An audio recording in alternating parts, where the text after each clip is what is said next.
फिर संस्कृति। संस्कृति मतलब हमारी परंपराएं क्या रही हैं। तो हम देखते हैं पूरब से पश्चिम, उत्तर से दक्षिण, देश के किसी भी कोने में आप चले जाइए, चाहे वो महाराष्ट्र हो, कर्नाटक हो, राजस्थान हो, गुजरात हो, मध्य प्रदेश हो, बुंदेलखंड हो, अथवा कोई भी इलाका हो, जहां भी जिन मंदिर लगभग 100-200 साल पुराने मंदिर हैं, ऐसे हर एक मंदिर में, यहां तक कि दिल्ली के मंदिर के अंदर भी हर पुराने मंदिर के अंदर भगवान के साथ में शासन देवी देवताओं का स्थान वहां मिलता है। दिल्ली का लाल मंदिर है, वहां पर नहीं है। कुंडलपुर के बड़े बाबा, बचपन में मैं गया हूं, आज वास्तु के नाम पर बहुत कुछ तोड़फोड़ वहां हो रही है, लेकिन मैं बचपन में, मेरा ननिहाल सागर का, और हम लोग कुंडलपुर गए तो हमने देखा कुंडलपुर में बड़े बाबा के मंदिर में घुसने के पहले ही गेट के बाहर ही एक चौक में अच्छे बड़े क्षेत्रपाल वहां पर थे, और बड़े बाबा की मूर्ति के नीचे भी वहां शासन देवी देवता उनकी मूर्ति वहां पर थी। अब है कि नहीं मुझे पता नहीं, क्योंकि देख करके 26 साल हो गया। नैनागिर में क्षेत्रपाल जी हैं, ललितपुर में पूरा क्षेत्रपाल मंदिर था, लेकिन वास्तु के नाम पर प्राचीन संस्कृति को आज तोड़ने फोड़ने का काम चल रहा है। मैं आपसे पूछता हूं, कोई व्यक्ति आपसे कहे कि मैं आपको 5 करोड़ रुपया देता हूं आपके काम के लिए, जो आपका काम रुका हुआ है, मिशन रुका हुआ है, उसके लिए मैं आपको 5 कोटि रुपए देता हूं, ये लीजिए, लेकिन इसके लिए एक छोटा सा काम कीजिए। क्या काम कीजिए? कि ये मुनि महाराज बैठे हैं, इन मुनि की हत्या कर दीजिए, ये 5 करोड़ लीजिए। आप लेंगे? नहीं लेंगे? बोलो। 5 करोड़ लीजिए, ये मुनि महाराज की हत्या कर दीजिए, मार डालिए, आप लेंगे नहीं लेंगे? जो ऐसी बात करेगा उसे हम पकड़ करके पुलिस में दे देंगे। हमने अपने मुनियों के लिए इतनी श्रद्धा रखी है, क्या हमारी जिन प्रतिमाएं, हमारा जिन मंदिर क्या मुनियों से गया बीता है कि आज 5 लाख में, 10 लाख में, 1 करोड़ में, 2 करोड़ में हम कहते हैं कि हम तुमको ये पैसा दे देंगे और आप इस मंदिर को ऐसा तोड़वा दो, ऐसा हटवा दो, और हमारे मंदिर आज टूट रहे हैं और हम चुपचाप बैठे हैं। क्या हो रहा है आज समाज को? वास्तु के नाम पर आज प्राचीन मंदिरों को, संस्कृति को तोड़ा जा रहा है, नष्ट भ्रष्ट किया जा रहा है, और यदि वो टूटे जा रहे हैं तो समाज भी उसका हकदार है। समाज को चेत जाना चाहिए, जग जाना चाहिए। हम हमारी प्राचीन मंदिर, प्राचीन संस्कृति को बिना काम के, यदि बहुत जीर्ण शीर्ण है, खिर रहा है, मंदिर टूट के गिरने वाला है, इस तरह के प्रमाण, इस तरह की फोटो, इस तरह के प्रूफ दिखलाई देता है, तब तो विचार किया जा सकता है। बाकी इसके अलावा वास्तु के नाम पर मंदिरों को तोड़ना और मंदिर को तोड़ करके पुरानी संस्कृति को निकाल देना, शासन देवी देवताओं को उठा करके बाहर कर देना और नए अपनी प्रशस्ति लिख करके मंदिर को बना देना, आज औरंगजेब से ही बदतर काम हो रहा है। जो काम पहले के मूर्ति भंजक नहीं कर पाए, आज हमारे देश में ऐसे बहुत सारे लोग हैं जो मंदिरों में मूर्ति को तोड़ रहे हैं, मंदिर को नष्ट भ्रष्ट कर रहे हैं। बड़े शर्म की बात है। मैं आपसे बात कर रहा था, पद्मावती क्षेत्रपाल, शासन देवी देवता संपूर्ण भारत के हर एक मंदिर में, हर एक कोने कोने में आपको मिल जाएंगे। आप 52 गजा चले जाइए, 52 गजा में है कि नहीं है? 52 गजा में आवाज दो, है कि नहीं? कहां पर है? आदिनाथ भगवान के ठीक चरणों के पास ही अच्छे बड़े बड़े चक्रेश्वरी यक्षिणी वहां पर है, गोमुख यक्ष वहां पर है। एलोरा में है कि नहीं है? एलोरा के हर मंदिर के प्रवेश में वहां पर देवी देवता बैठे हुए हैं। हमने सारे मंदिरों को देखा भी 26 साल घूम करके, जहां जहां गए, बिहार में, झारखंड में, दिल्ली में, सम्मेद शिखर जी में, राजगृही, पपुर आदि सब जगह पर जितने प्राचीन तीर्थ क्षेत्र हैं, सिद्ध क्षेत्र हैं, जिनायतन हैं, जिन मंदिर हैं, हर जगह इनके स्थान मिलते हैं। मतलब आगम प्रमाण भी है और साथ में हमारी संस्कृति रही है। और जो हमारी प्राचीन संस्कृति है, उस संस्कृति को संभाल करके रखना हमारा कर्तव्य और दायित्व है। ऐसे देवी देवताओं का सम्मान हमें करना चाहिए। किससे करना चाहिए? कैसे सम्मान करें? अकेला जय जिनेंद्र कर लें?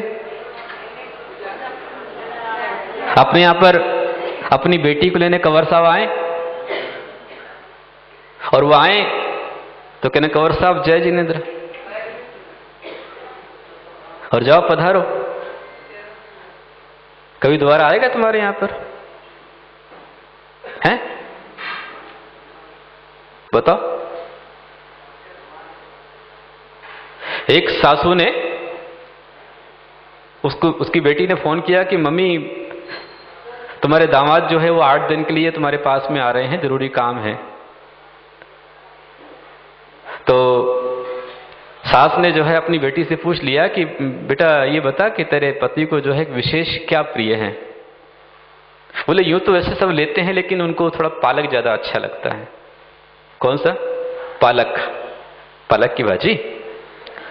अब कंवर साहब पधारे तो उनका जो सम्मान हुआ, देखो पालक की रोटी, पालक का पराठा, पालक की कड़ी, पालक की पकौड़ी, पालक की चटनी, पालक का ये, पालक का वो, दे दनादन 3, 4, 5, 6, 7 दिन पालक ही पालक, पालक ही पालक। 8 दिन बाद सासू ने दामाद से पूछा कि कंवर साहब कैसा लग रहा है? कंवर साहब बोले कि यहां जैसा लगा वैसा तो आज तक कहीं नहीं लगा।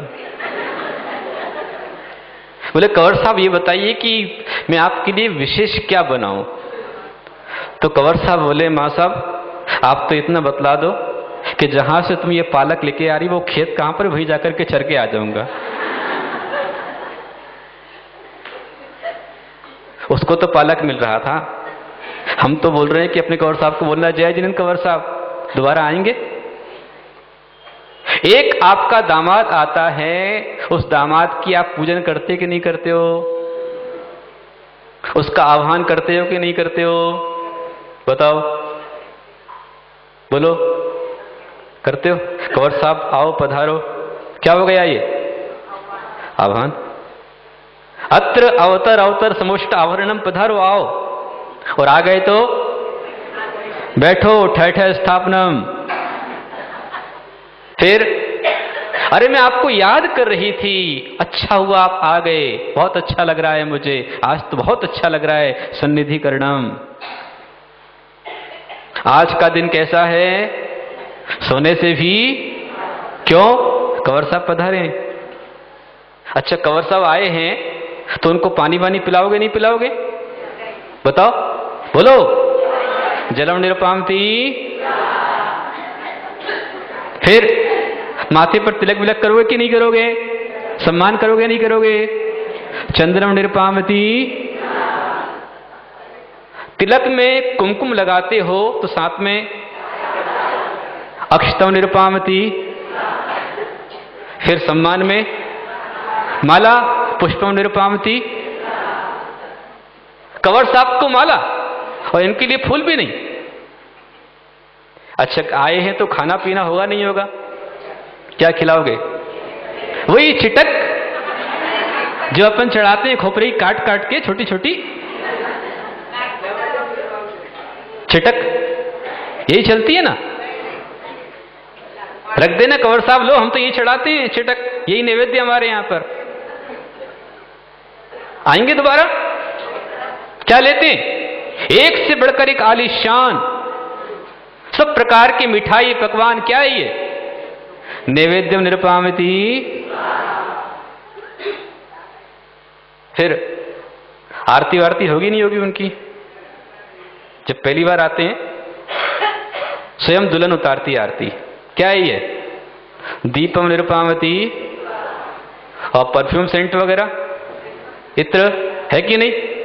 धूपम निरपामती। और फल वगैरह आएंगे नहीं आएंगे? बोलो भाई, उत्तर दो। आएंगे ना? क्या हो गया? फलम निरुपमाति। अच्छा, अकेले फल से काम चल जाएगा? कपड़े भी लाने पड़ेंगे, है कि नहीं? कपड़े भी आएंगे, दामाद के भी आएंगे, बेटी के भी आएंगे, बच्चों के भी आएंगे, और आने जाने का किराया, टिकट साथ में दिया जाएगा। क्या हो गया ये? अर्घ्यम निरुपमाति, है कि नहीं? और फिर जयमाला पढ़ते कि नहीं पढ़ते?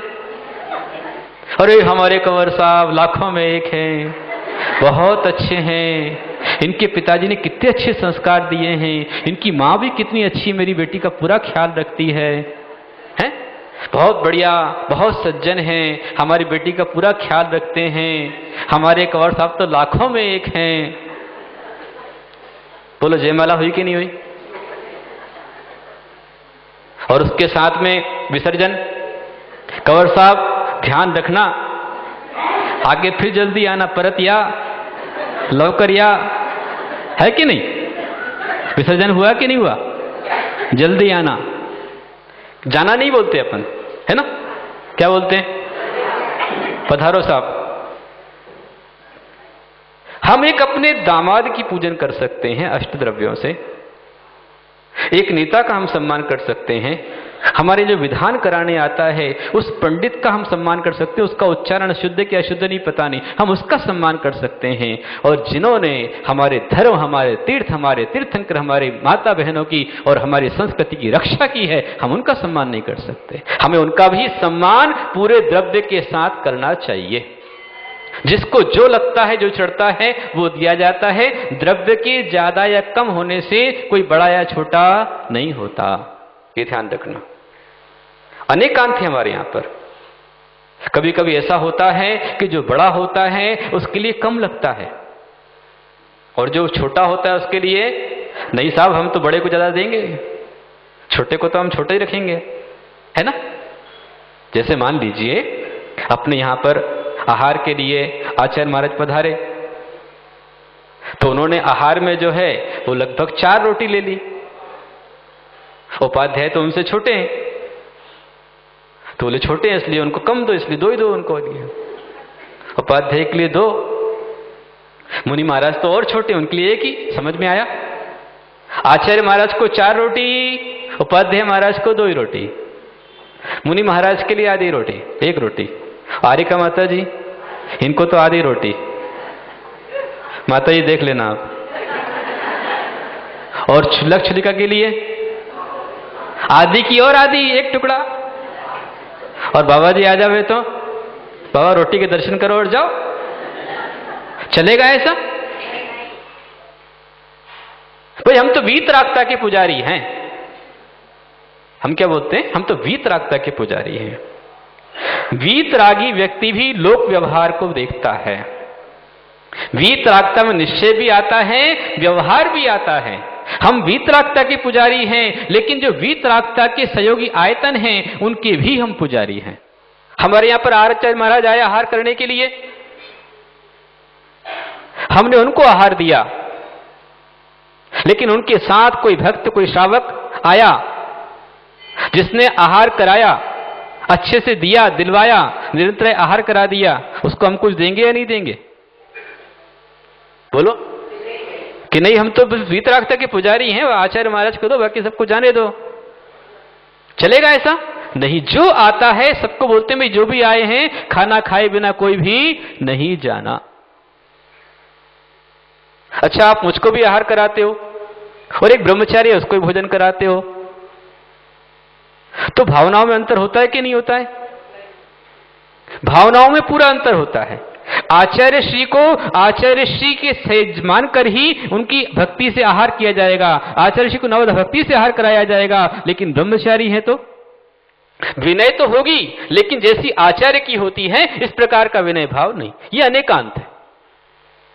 आज हरियाली अमावस्या का दिन है, और हरियाली अमावस्या एक विशेष पर्व है, विशेष दिन है। भारतीय संस्कृति में ये भारत कृषि प्रधान देश है, और कृषि के लिए हरियाली सबसे बड़ी आवश्यक है।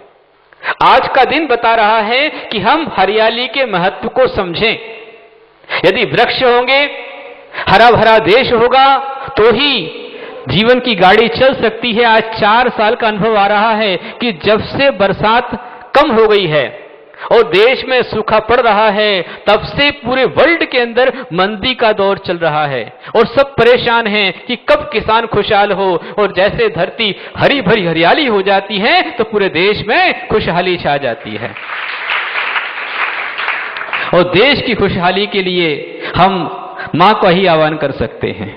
धरती मां है और धरती मां हरी भरी रहे, इसके लिए जो शासन देवी है पद्मावती माता है, क्योंकि इनके पास शक्ति होती है, ताकत होती है। क्षेत्रपाल जी के पास में शक्ति होती है, ताकत होती है, बहुत कुछ कर सकते हैं। तो आह्वान उनके लिए हम करते हैं कि जैसे धरती हरी भरी है, ऐसी हरी भरी रहे, हमारे घर के परिवार के लोग सुखी हो, संपन्न हो, हमारे जीवन में कहीं अमावस्या की रात ना आए, हर समय हरियाली खुशहाली हो। इसलिए विविध स्थानों पर, विविध समयों पर उनका सत्कार, सम्मान, बहुमान किया जाता है।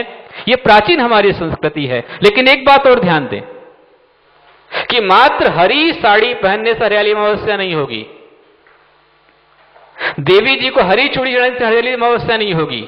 इसके साथ में आपका जो परिसर है, उस पूरे स्थान पर जहां आपके खेत है, जमीन है, वहां पर स्पेशल हमें वृक्षारोपण कराना चाहिए, धरती को हरा भरा करना चाहिए।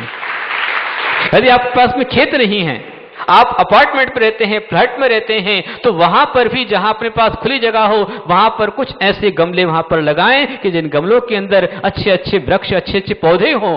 कम से कम तुलसी हर घर के अंदर होना चाहिए। तुलसी एक धर्म के दृष्टिकोण से नहीं, तुलसी एक विज्ञान के दृष्टिकोण से, तुलसी हमेशा ऑक्सीजन देती है। एक तुलसी का पौधा अनेक रोग का हरण कर लेता है। उसको छूकर के आने वाली हवा एक औषधिमय हवा होती है। आज ग्रीन वर्ल्ड की बड़ी आवश्यकता है।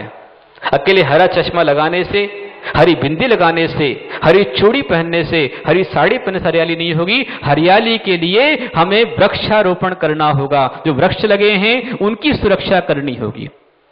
और अपने अपने घरों में, अपने अपने फैक्ट्री कारखानों के अंदर में एक विशेष व्यवस्था बनाएं, रेन वाटर हार्वेस्टिंग, RWH।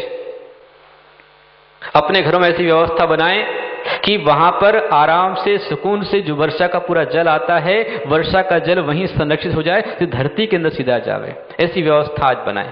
आज सीमेंट कंक्रीट के जंगल पूरे बढ़ते जा रहे हैं। एकदम बारिश आती है, सबका सब बाढ़ के रूप में बह जाता है, 4 दिन बाद फिर सूखे के सूखे। आज मिट्टी नहीं बची है, और मिट्टी नहीं होगी तो पानी नीचे नहीं पहुंचेगा, और नीचे पानी नहीं पहुंचेगा तो धरती का जलस्तर नहीं बढ़ेगा। नदियों में दोहन हो रहा है, तालाब में दोहन हो रहा है, इनकी सुरक्षा करना भी हमारा कर्तव्य है। तो हरियाली महोत्सव सार्थक हो सकता है। इस तरह हरियाली आपके मनाएं और जीवन हरा भरा हो, सुखमय हो। आपके जीवन में हमेशा आगम की श्रद्धा की बौछार होती रहे। जिन आगम के श्रद्धान का अटल स्तंभ आपके जीवन के अंदर रहे, इसी मंगल कामना के साथ बोलो शांतिनाथ भगवान की।